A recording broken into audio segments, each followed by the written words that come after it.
मां का सम्मान पिता के सम्मान से बड़ा है।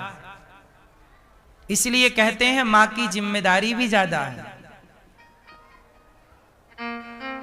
अब लोग समझते नहीं ना पूरी बात, इसलिए मां की जिम्मेदारी पिता की। अब यहां भी लोग कहेंगे क्यों बाप की जितनी जिम्मेदारी मां की। नहीं साहब, तुम्हारे लड़ाई झगड़े से तो हम जीत नहीं सकते, लेकिन यदि सिस्टम से चलोगे तो स्त्री की जिम्मेदारियां ज्यादा है, क्योंकि बच्चा पिता के पास कम रहता है, बच्चा मां के पास ज्यादा रहता है। कोई भी बच्चा, लड़की हो लड़का हो, किसके पास ज्यादा रहता है? फिर तो वो बच्चा बनेगा तो श्रेय मां को मिलेगा और बिगड़ेगा तो मां। अच्छा, हम लोगों ने एक परंपरा गलत कर दी। क्या? चलो भैया आप बताओ, आपके पिताजी का नाम क्या है?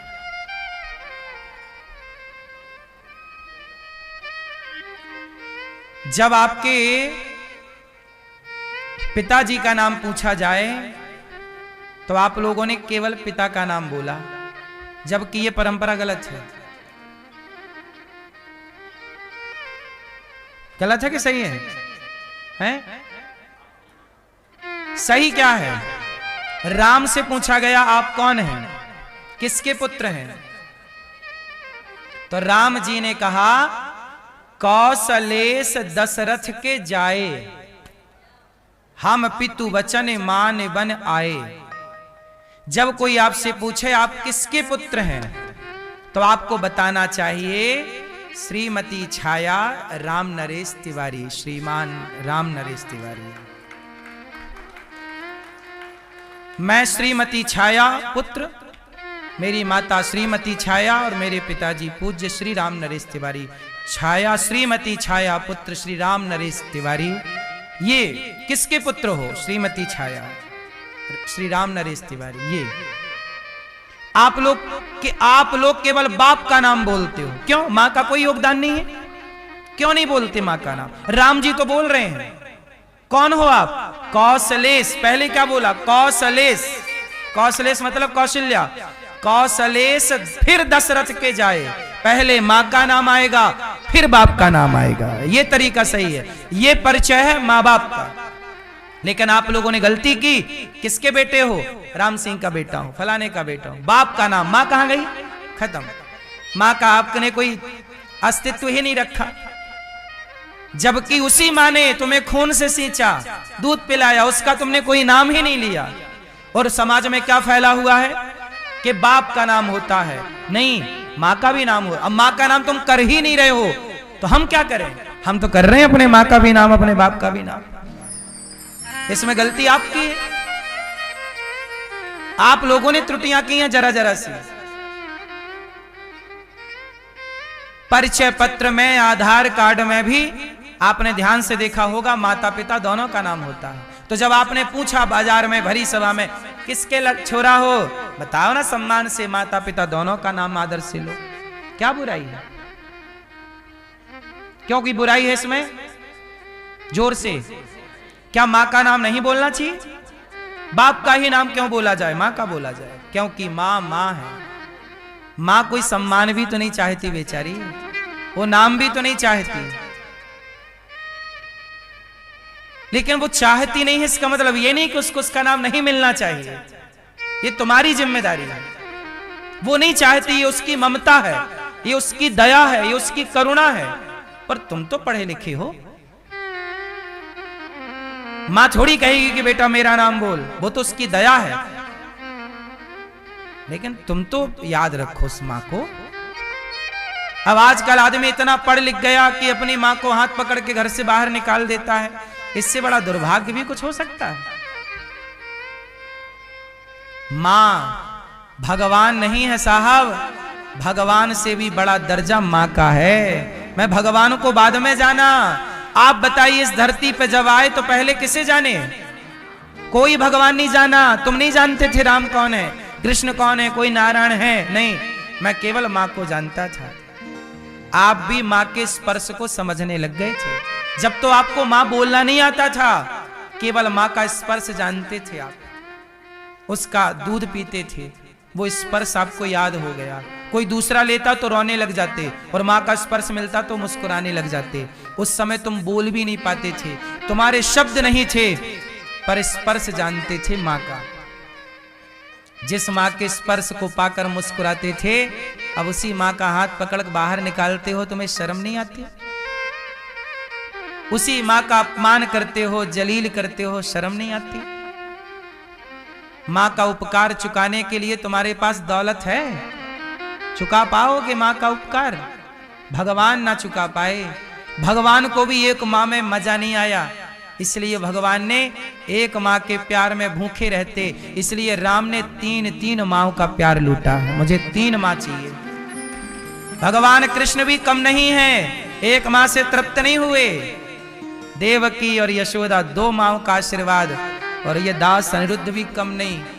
मैंने 311 माँओं का आशीर्वाद पाया है। गौरी गोपाल यहां रहती है मेरी माँ 311।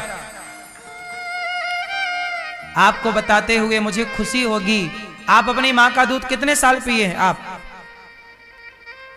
5 साल। आप कितने साल पिए हो? 2 साल। तुम्हें पता कैसे है? पूछे हो? आप कितने साल दूध पिए हैं? पूछिएगा सब लोग अपने अपनी माँ से पूछना, माँ मैं कितने साल दूध पिया? आप कितने साल? 3 साल। आपके सामने बैठा है ये दास अनिरुद्ध, मैं 9 साल तक दूध पिया हूं। जब 9 साल का था मुझे याद है माँ का दूध पीना, आज भी याद है। सोचिए इतना बड़ा हो गया, 9 साल का बच्चा बड़ा हो जाता है। मैं स्कूल से आता था, बैग फेंकता था, सीधा दूध पिलाओ। 9 साल तक मैंने दूध पिया है, इसलिए दूध ज्यादा पिया है तो दूध की जिम्मेदारी भी मेरी ज्यादा है, इसलिए निभा रहा हूं। 311 माँओं की जिम्मेदारी निभा रहा। दूध ज्यादा पिया हूं ना, आप लोग कम पिए हो, इसलिए कम जिम्मेदार हो। हम ज्यादा पिए हैं तो हमने ज्यादा निभाया। देखो प्रमाण देख लो, दूध का कर्जा चुका के जाएंगे। उतार रहे हैं, ऐसे नहीं कि पी लिया दूध और छोड़ दें माँ को, और ना जी पिया है, तुम्हारा खून पिया है हमने, सेवा करेंगे अब तुम्हारी। हमारी माँ ने हमारी खूब सेवा की, मालिश की हमारी माँ बताती हम पैदा हुए थे तो बहुत कम वजन था हमारा, बहुत कम। मतलब हमारी माँ को ऐसा लगता था कि बच्चा जिएगा नहीं, और फिर भी उस जरा से हम थे। हमारी माँ बताती तुम बहुत छोटे से पैदा हुए थे, कोई दिक्कत रही होगी, फिर पर देखो हम जी गए। और 9 साल मुझे याद है। आप लोग भी, अब आजकल की माएं तो देखो अपने बच्चे को दूध ही नहीं पिला रही हैं। जब दूध ही नहीं पिलाती हो तो फिर कहां वो अटैचमेंट बनेगा। पहले नहीं लड़के बोलते माँ का दूध पिया हो तो आजा, पिया दूध आजा, फिर हाँ पिया हाँ। तो माँ का दूध वाली एक बात थी, अब तो आज के बच्चों में है ही नहीं वो बात। जमाना बदल गया है, इसलिए ज्यादा दूध पियो और ज्यादा सेवा करो। माँ की भी जिम्मेदारियां होती हैं। मेरी माँ मेरी प्रथम गुरु है। मेरी माँ ने ही मुझे सबसे पहले सत्यनारायण भगवान की कथा करनी, और उस कथा में नवग्रह कैसे बनते हैं, पूजा कैसी करानी है। हम चूंकि ब्राह्मण के बालक हैं तो ब्राह्मणों को लोग बुलाते थे कि सत्यनारायण भगवान की कथा सुना दो, गांव गांव में होती है। वो मैं छोटा था, पिताजी थे नहीं, भैया बाहर पढ़ने गए थे, मैं अकेला था, और गांव के लोग, हम गांव में इकलौते ब्राह्मण थे, तो गांव के लोग आए तो मेरे को बुलाए, अन्नू तुम आ जाना सत्यनारायण भगवान की कथा सुनाने। हाँ मौसी आ जाएंगे। अब आती तो है नहीं, फिर माँ बताती कैसे चौक पूरना, ऐसे बाद में हवन कराना, ये कथा ले लो, ये पुस्तक ले लो सत्यनारायण की, इसका पहला पाठ ये है, दूसरा वाला ये। पूरी कथा मुझे मेरी माँ ने बताई, और माँ ने बताई, और देखो माँ की बताई कथा आज मैं आपको सुना रहा हूं। तो माँ गुरु है, भगवान भगवान तो सब बाद का विषय है। इसलिए कहता हूं माँ की सेवा कर लो, सेवा के बाद टाइम बचा तो भगवान, वरना माँ में ही भगवान प्रकट हो जाएंगे। माँ भगवान कैसे दिखते हैं? मेरी माँ के जैसे ही दिखते हैं, कोई अलग सूरत छोड़ी है ईश्वर की। कैसे होंगे भगवान? माँ के जैसे होंगे। मैया सही है कि गलत है? हर सोचो जरा, हर बेटा अपनी माँ से प्यार करे और समर्पण रखे और सेवा करे, हर पत्नी अपने पति की सेवा समर्पण भाव रखे, तो कोई घर टूटेगा कभी? कोई घर बिखरेगा? आप लोगों ने अपनी व्यवस्थाएं छोड़ दी, अपनी जिम्मेदारियां छोड़ दी और आधुनिकता की चकाचौंध में ऐसे भाग गए कि अपने कर्तव्य आप लोग भूल गए कि बेटे का कर्तव्य क्या है, बहू का कर्तव्य क्या है, बेटी का कर्तव्य क्या है, भाई का कर्तव्य क्या है, पिता का कर्तव्य क्या है, माँ का कर्तव्य क्या है। आजकल ना माँ का कर्तव्य निभा रही है, ना पिता का निभा रहा, ना पुत्र का निभा रहा, ना पत्नी का, ना पति का, और रिश्ते बिल्कुल कबाड़ हो गए हैं। कोई रिश्ता निभा ही नहीं रहा है। सारे लोग अपनी जिम्मेदारी से मुकर रहे, नहीं जी मैं नहीं करूंगा सेवा एवा। आजकल तो लड़कियां ऐसा घर देखती हैं, कुछ लड़कियां कि जहां सास हो ही ना। एक घर में संबंध आया, लड़की वाले आए, पूछा लड़के से क्या करते हो? बताया कि मैं इंजीनियर हूं, कमाता हूं। कहा आपकी माँ है? हाँ माँ है। नहीं, फिर हम अपनी बेटी का ब्याह आपके साथ नहीं कर सकते। क्यों नहीं कर सकते? अरे आपकी माँ है ना, वो हमारी बेटी सास नहीं चाहती, ऐसा घर ढूंढ रही है जहां सास का कोई झंझट ही ना हो। तो लड़का ने भी हंस के कहा कि मैं भी ऐसी लड़की चाहता हूं जिसकी मां मर चुकी हो, मुझे भी मां वाला वो गुरु मंत्र नहीं चाहिए, वो जो वहां अटैच रहे, ऐसी लड़की मुझे पसंद नहीं है। जैसे को हाँ, अब जरा सोचो कि लड़की को सास नहीं चाहिए, तो फिर जितनी सासें आप बैठी हो, आप लोग सोचो कि आपके घर में भी यही सोच वाली बहू आएगी तो आपका क्या होगा बुढ़ापे में? इससे पूरे धरती की व्यवस्था बिगड़ जाएगी। व्यवस्था बनाना है तो जो व्यवस्थाएं बनी हैं उन्हें फॉलो करो। आप सब लोग अच्छी बहू चाहते हैं तो अपनी बेटियों को अच्छी बेटी बनाना शुरू कर दीजिए। जैसी बहू चाहते हैं वैसी बेटी बनाओ, बहू वैसी बन जाएगी। अब आजकल आप लोग तो बेटी बनाते हो बिल्कुल तो झूला झूल, बेटी झूला झूला और बहू करे काम, तो झूला झूल के आई है, काम में कैसे लग जाएगी? बोलो ना। जो पिता के घर झूला झूलती थी वो ससुराल में गिलास भी उठाएगी। इसमें गलती उस बहू की बिल्कुल नहीं है, गलती उस लड़की के पिता और मां की है। आपके घर भी दूसरे की बेटी आने वाली है, उसकी मां उसे तैयार करे। कुम्हार जब बाजार में घड़ा उतारता है तो पका के उतारता है, कच्चा घड़ा खरीद लोगे तुम? जब कच्चा घड़ा नहीं बाजार में बिकता तो कच्ची बेटियों से गृहस्थी चलेगी क्या? बेटियां भी तो घड़े की तरफ पकी हो, बेटे भी तो पके हों। बेटों को भी तो बेटी का, लड़की का, पत्नी का सम्मान करना सिखाओ। ये लड़के लड़कियों का सम्मान नहीं करते, ये लड़के स्त्री का सम्मान नहीं करते, सिखाओ। गलती दोनों तरफ से है, लड़के भी स्त्री का सम्मान नहीं कर रहे हैं। अरे नारी का सम्मान करिए, नारी पुरुष का सम्मान करिए। रिश्ता, ये गृहस्थी किससे मधुर बनती है? सम्मान से। मैं आपका सम्मान करूं, आप मेरा करें।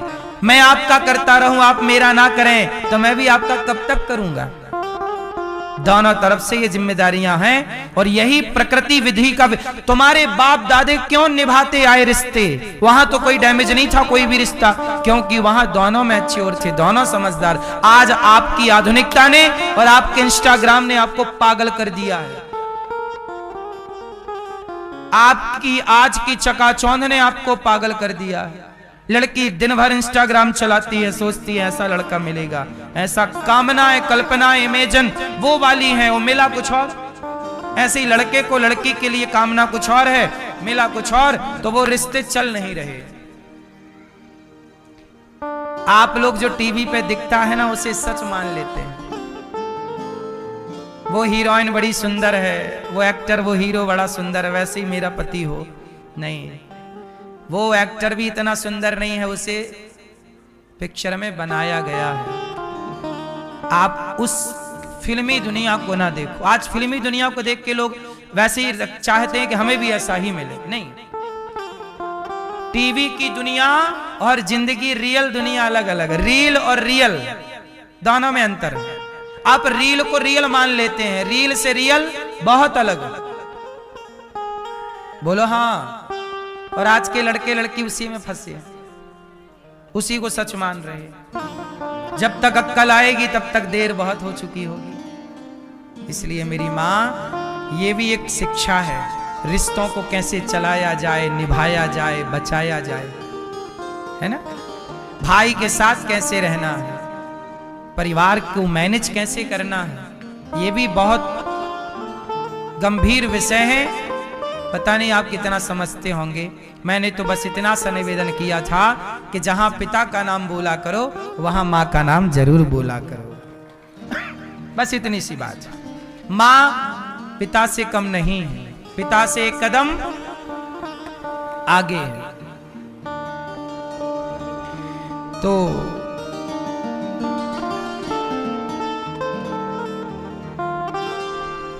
भगवान ने ये दिव्य लीलाएं की।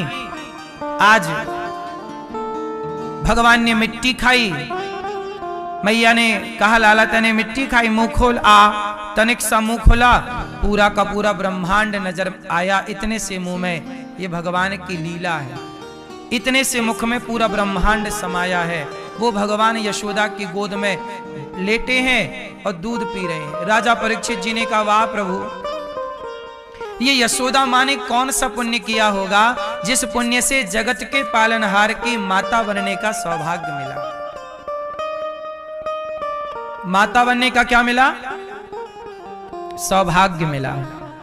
तब सुखदेव जी बोले कि माता यशोदा ने बड़े पुण्य किए। जरा सोचो कि बड़े बड़े साधु कितनी तपस्या करते हैं, तब भगवान की एक झलक मिलती है। यशोदा मैया को तो पूरा का पूरा कन्हैया मिल गया। दूध पिलाओ, नहलाओ, खिलाओ, सब करो। अब जरा बताओ कितना पुण्य होगा? बिना पुण्य के संभव है? परीक्षित जी बोले, कौन सा पुण्य किया मैया ने? मैं भी वो पुण्य करूं, शायद मुझे भी कृष्ण मिल जाए इस तरह यशोदा को जैसे मिले हैं। तब सुखदेव भगवान ने समझाया, परीक्षित जी, यशोदा मैया का पुण्य बड़ा है। हाँ हाँ, कौन सा पुण्य? हाँ,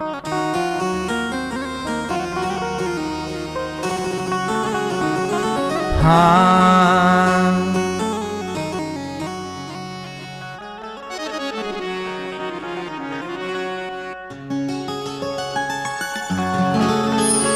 तूने कौन से पुण्य किए मैया,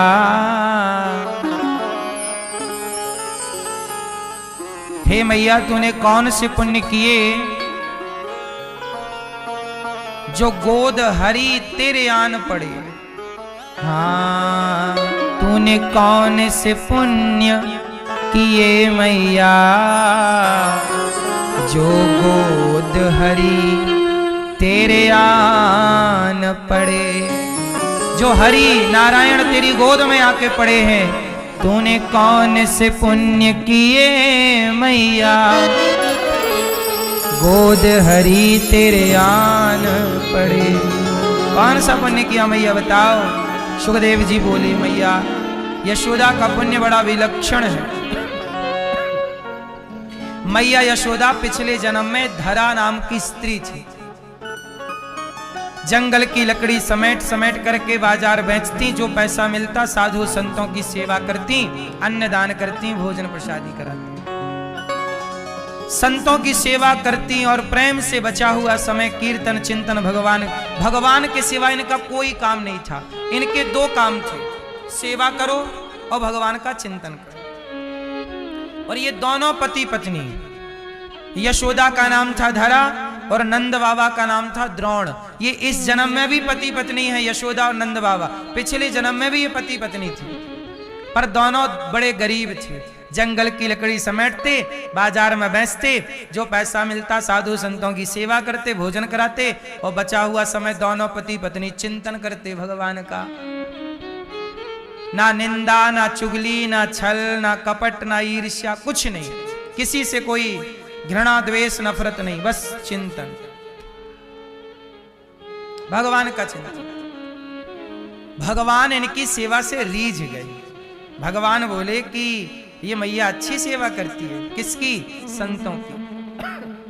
संतों की सेवा करती है, तो भगवान बोले चलो आज संत बन के मैया की परीक्षा लेके आ जाए। तो यशोदा मैया के यहां परीक्षा लेने आ गए संत। भगवान नारायण आज क्या बन गए? संत। और भी संतों को बुला लिया, आओ आओ चलो परीक्षा ले। परीक्षा लेने आए। भिक्षाम देही, ए मैया भिक्षा दे दो मेरी माँ। यशोदा मैया आई, महाराज आओ आओ आओ। क्या हुआ? अरे मैया हम जा रहे थे यात्रा पे, तीर्थ यात्रा पे, भूख लगी है, कहीं भोजन मिला नहीं, तुम्हारा द्वार मिला, सुना है कि तुम बहुत सेवा करती हो, हमें भी भोजन दोगी? मैया बोली बाबा आओ, महाराज बैठो। सब संतों के बिठाया, चरण धोए, चरणामृत लिया, कहा महाराज बैठो। अभी संत लोग भोजन करके एक टोली गई है। अच्छा, संत लोग एक सवेरे वाला भोजन करके जा चुके थे, और ये मैया बर्तन धोके ना, खिला पिला के संतों को बर्तन धोके बस बिस्तर पर लेटी थी कि विश्राम थोड़ा सा कर लूं, फिर कीर्तन करूंगी। बिस्तर पर लेट के चिंतन भगवान का कर ही रही थी कि भगवान साधु बन के द्वार पे आ गए। भिक्षाम देही। अब मैया यशोदा भिक्षा देने के लिए अब घर में गई तो अन्न का दाना नहीं। अब देखो भगवान भी परीक्षा तब लेते हैं जब कुछ ना हो, कुछ नहीं घर में अन्न का दाना, और संत बैठे हैं, खराव कराओ भोजन। तो माता धरा गांव में उधार मांगने गई, तुम दे दो तुम। कोई इतना सा दाना देने को तैयार नहीं था।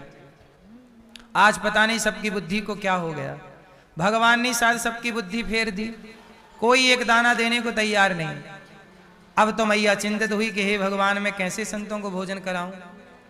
गांव में सबसे मांगा, उधार दे दो बहन चुका दूंगी, कोई नहीं। एक सेठ के पास गए, सेठ जी कुछ पैसे उधार जरूरत है, संत आए हैं। सेठ जी ने कहा गिरवी रखो पैसे ले जाओ। धरा बोली गिरवी रखने कुछ होता तो हम बेच ही देती, वो सेवा कर लेती संतों की, कुछ है नहीं गिरवी रखने के लिए। हमें 15 दिन के लिए उधार दे दो पैसे, हम जल्दी से जंगल की लकड़ी काट बेच करके और तुम्हारा पैसा चुका देंगे। सेठ जी बोले नहीं, हमें तो पैसा चाहिए, कुछ गिरवी दो। हम कैसे माने कि तुम चुका दोगी, खा के भाग गई तो? धरा माँ बोली मैं कहाँ जाऊंगी भैया, तुम तो देख रहे हो वर्षों से मैं यही हूं। 8-10 संत आए हैं, 15 दिन के अंदर तुम्हारा चुका दूंगी, संतों को भोजन कराना। वो सेठ जी पसीजे नहीं, कहा कि मैं पैसा दूंगा पर मुझे बदले में कुछ देना पड़ेगा। माता धरा बोली मेरे पास कुछ नहीं है। उसने बोला है क्या? उस सेठ की नीयत डोल गई। माता धरा से बोला कि तुम बहुत सुंदर हो, यदि तुम अपनी सुंदरता हमें दे दो। तो माता धरा बोली सुंदरता कैसे दे दूं मैं? उसने कहा नहीं नहीं ये मतलब नहीं है। तो क्या मतलब है? बोले तुम बहुत सुंदर हो, यदि तुम हमें प्राप्त हो जाओ तो हम तुम्हें पैसे दे देंगे। तो कैसे प्राप्त हो जाओ, स्पष्ट बताओ। तो सेठ जी ने कहा कि तुम्हारे स्तन हमें प्रिय लग रहे हैं, यदि तुम अपने स्तन हमें दे दो तो हम बदले में धन दे देंगे। माता धरा समझ गई कि इसकी नियत खोटी है, ये मेरे शरीर को देख रहा है, ये मेरा शरीर चाहता है, वासना जाग रही है इसकी। माता धरा बोली तुझे मेरे स्तन चाहिए? हाँ हाँ हाँ। माता समझ गई कि ये वासना की अग्नि में जल रहा है, लेकिन मैं करूं क्या? संत बैठे हैं, यदि ये स्तन मांग रहा है नहीं देती तो संत भूखे जाएंगे। और वैसे भी ये चमड़ा रख के मैं करूंगी क्या? शरीर चमड़ा ही तो है, ये चमड़ी ही तो है, इस चमड़े का करना क्या है? ये तो चमड़ी फिर मिल जाएगी। पर ये साधु संत की सेवा यदि नहीं हुई, संत भूखे चले गए तो मुझे इतना बड़ा पाप लगेगा कि द्वार से संत चले गए, तो तुझे मेरे स्तन चाहिए? हाँ हाँ चाहिए। ठीक है ले लो। उसने भी खुशी से पैसे रख दिए आगे, ये रहे पैसे, ले लो, जितना चाहिए ये रहा, पर तुम अपने स्तन हमें दे दो। ठीक है, सौदा मंजूर। अब वो सेठ तो खुश हो गए। माता धरा ने फिर पूछा, स्तन ही चाहिए? हाँ। उठा ली चाकू माता ने, कहा मेरे स्तन चाहिए? हाँ। चाकू ली, अपने स्तनों को, अपनी छाती को काट दिया माता ने। वो काट करके अपने स्तनों को उसके हाथ में दे दिया, लो तुझे चाहिए ये ले। मांस का लोथरा चाहिए टुकड़ा, ये ले। अब तो वो आदमी अवाक रह गया, क्या बोले। उसकी बुद्धि सुधर गई, ये तो कोई सामान्य नहीं, साक्षात देवी है जो सेवा से इतना प्रेम करती है। छाती काट दी, चरणों में गिर पड़ा, माता क्षमा कर दो। धरा माँ ने कहा कि मैं क्षमा तो कर दूंगी, मुझे जल्दी जाना। पैसे उतने लिए जितनी जरूरत थी, बाजार से सामान लिया, संतों को भोजन बनाया और भोजन बना के परोसा। तो संतों ने देखा कि पूरे घर में खून ही खून बह रहा। अब भाई छाती जिसकी कटी हो, कितना खून बहेगा। संतों ने कहा, माता ये रक्त कैसा? तुम्हारी साड़ी गीली है पूरी रक्त से, क्यों? माता धरा ने कहा, पहले प्रसाद पाओ, फिर बताऊंगी कि रक्त कहां से और क्यों है। नहीं नहीं नहीं, हम कैसे खाएं? आप दर्द में हो, पीड़ा में हो, खून बह रहा, हम खाएं? पहले बताओ कैसे। तब धरा ने कहा, महाराज आप संत जब कुटिया पे पधारे तब हमारे घर में अन्न का तनिक सा दाना भी नहीं था। मैं उधार मांगने गई, कहीं मिला नहीं। एक भले आदमी मिल गए, उन्होंने कहा कि अपने स्तन दे दो तो हम दे देंगे धन। तो उन्होंने हमारे से स्तन मांगा तो मैंने दे दिया कि मांस का टुकड़ा ही तो मांग रहा है, सौदा सस्ता था। मैंने मांस का टुकड़ा दे दिया, स्तन दे दिए, और आपकी भोजन की ये थाली में जो रोटी है, साग है, ये सी स्तन से मिली है, ये दिया फिर मिला। अब तो संत तो थे ही नहीं, संत रूप में भगवान थे। भगवान ने कहा, माता तुमने संतों की सेवा के लिए इतना कष्ट उठाया, छाती कटवा ली, कितना कष्ट हो रहा होगा तुम्हें। माता धरा ने कहा, महाराज छाती कटी ये दर्द नहीं है, आप मेरे द्वार से भूखे चले जाते ये सबसे बड़ा कष्ट था। आप भूखे ना जाएं, अतिथि देवो भव, अतिथि भगवान है। आप मेरे द्वार से भूखे चले जाते तो मैं अपने को कभी माफ ना कर पाती। भगवान को रहा ना गया, साधु के रूप में आए, बहुत छिपाया अपने को, और अब भगवान छिपे नहीं, प्रकट हो गए चतुर्भुज रूप में। माता मैं तुम्हारे इस दान का ऋणी हो गया माता, अब मैं तुम्हारा ऋण चुकाऊंगा। तुमने स्तन काटे हैं और खून बहाया है, अगले जन्म में मैं तुम्हारा बेटा बनकर तुम्हारा दूध पीकर इस जन्म का किया गया दान का ऋण अगले जन्म में चुकाऊंगा। मैं ऋणी हो गया माता, तुमने सेवा की। सोचिए, जो सेवा करता है, आप तो सेवा करके भूल जाते हैं, पर जो सेवा करता है उसके ऋणी भगवान हो जाते हैं। भगवान ने कहा कि मैं आपका बेटा बनकर चुकाऊंगा। इसलिए यशोदा के 11 साल तक बेटा बनकर कन्हैया ने वो ऋण चुकाया। दूध क्यों पिया? जन्म लिया देवकी के यहां, प्रकट भय, चाहते तो देवकी का दूध पीते, वहीं रहते जेल में, जैसे तैसे आगे की लीला रचते, जेल तोड़ते नहीं। देवकी मां के यहां प्रकट तो भय, पर दूध देवकी का नहीं पिया। दूध किसका पिया? माता यशोदा। क्यों पिया? क्योंकि माता यशोदा ने खून बहाकर सेवा की, छाती काट कर सेवा की, स्तनों का दान किया। आज भगवान ने उन्हीं स्तनों का दूध पी करके और मां का वह पिछले जन्म का बलिदान आज दूध पी करके चुकाया है। इसलिए भगवान यशोदा के बेटे बने और दूध पी रहे हैं। बिना तपस्या के भगवान मिल जाएंगे क्या मेरी मां? इसलिए कहता हूं सेवा बहुत आवश्यक है। सेवा के संस्कार लाओ, मैं आपको सच्ची बताऊं, ये कथा जो मैंने आपको सुनाई यशोदा मैया की, ये कथा मैं बचपन में जब छोटा था तब मेरे गांव में कोई साधु आए थे, उन्होंने ये कथा मुझे सुनाई थी। मुझे मतलब मैं वहां बैठा था श्रोता के रूप में, सबको सुनाई। और ये तब से मुझे पता है कि यशोदा मैया के, तब से मुझे लगा कि सेवा से यदि भगवान यशोदा मैया को मिले, तब मैंने सोचा कि मैं बड़ा होके सेवा ही करूंगा, मुझे भी सेवा से भगवान मिलेंगे। इसलिए ये दास कहीं और ना जाकर, कुछ और ना करके, मैं चाहता फैक्ट्री, बिजनेस, व्यापार कुछ भी कर सकता था, लेकिन मैं अपने आप को, ये दास अनिरुद्ध अपने आप को सेवा से जोड़ा। मुझे लगा कि मैं भिक्षा मांग मांग के सेवा करूंगा, लोग मुझे भिखारी ही तो कहेंगे, कहते रहेंगे, लेकिन सेवा तो होगी। सेवा गौरी गोपाल आश्रम में देखिए, सवेरे सवेरे संत जन आते हैं, हजारों संतों को भोजन मिलता है, कोई भी आ जाए सबको भोजन मिलता है, ये सेवा है। हजारों संत प्रसादी पाते हैं, ये सेवा है। मुझे ये प्रेरणा इन कथाओं से मिली है। मैं कथा केवल सुना नहीं रहा हूं, उन कथाओं से मिली सीख को जीवन में उतार के दिखा रहा हूं कि देखो, केवल कथा, कोरी कथा ही नहीं सुना रहा हूं आपको।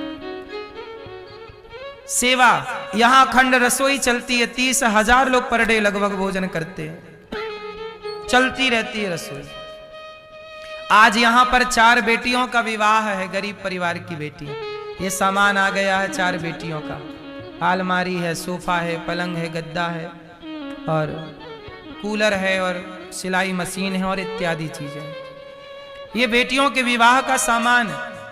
मुझे लगता है सेवा, चाहे संतों की हो, भक्तों की हो, गौरी गोपाल में वृद्ध माओं की सेवा, गुरुकुल है गौरी गोपाल गुरुकुल, 150 बच्चे पढ़ रहे हैं, कन्याओं के विवाह की सेवा। मुझे लगता है जितने अच्छे काम हैं वो करके चलूं, बुरे काम करने के लिए तो जिंदगी पड़ी है। अच्छे काम करने की बुद्धि भगवान सबको कहाँ देते हैं, ये अच्छे काम की प्रेरणा भी तो सबको नहीं मिलती।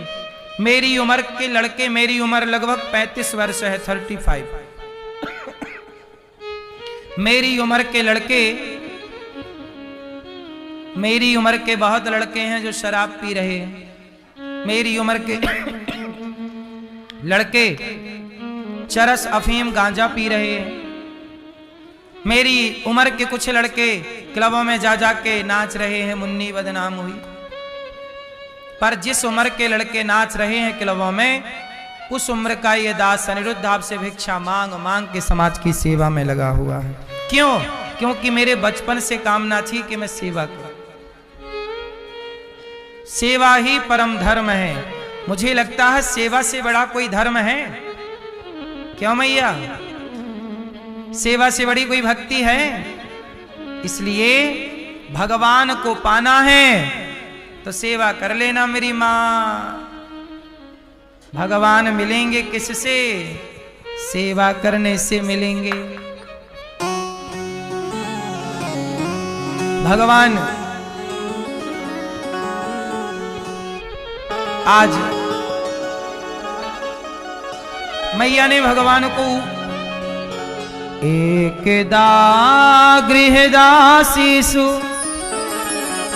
यशोदानंद गेहिनी कर्मांतर नियुक्तासु निर्ममंथ स्वयं दधी। आज यहाँ 4 गरीब परिवार की बेटियों का विवाह है। आप भी इन बेटियों के माता पिता बनकर और आप भी सेवाओं से जुड़िएगा। आप भी यदि इन सेवाओं से अपने आप को जोड़ सकते हैं तो जरूर जोड़िएगा। आप भी इस विवाह में किसी का घर बसाने में थोड़ी सी आहुति दीजिएगा सहयोग की। जब आपका धन किसी का घर बसाने में खर्च होगा तो निश्चित वो धन आपको सुकून देगा, शांति देगा और आपके घर बसने में भी सहयोगी बनेगा। जो दूसरों का बसाते हैं ना, उनका भगवान बसाते हैं। इसलिए बसा बसाया घर है तो उसकी रक्षा भगवान करते हैं। हाँ, एक दिन मैया ने गाय का दूध कन्हैया के लिए चूल्हे पे रखा। कन्हैया ने कहा मैं तेरो दूध पीऊंगा मैया। भगवान को अपना मैया दूध पिलाने लग गई। चूल्हे पे चढ़ा दूध उफनने लगा। मैया लाला को छोड़ के कन्हैया को लेवे के कन्हैया को छोड़ के दूध उतारवे की ताई गई। अब तो भगवान मचल गए, सारी मटकी तोड़ दी, सारी मटकी तोड़ दी भगवान ने। अब हुआ ये कि मैया ने लाठी ली, कन्हैया को मारवे चली। लाला आज तो को पकड़ के ही रहूंगी। जगत के पालनहार भाग रहे हैं, मैया रो पकड़ रही, पकड़ के रहूंगी लाला। अब मैया पकड़ लेती है, कृपा करके पकड़ में आए। और जब पकड़ लिया तो भगवान को बांधने लग गई तो 2 अंगुल रस्सी कितने अंगुल रस्सी कम पड़ गई।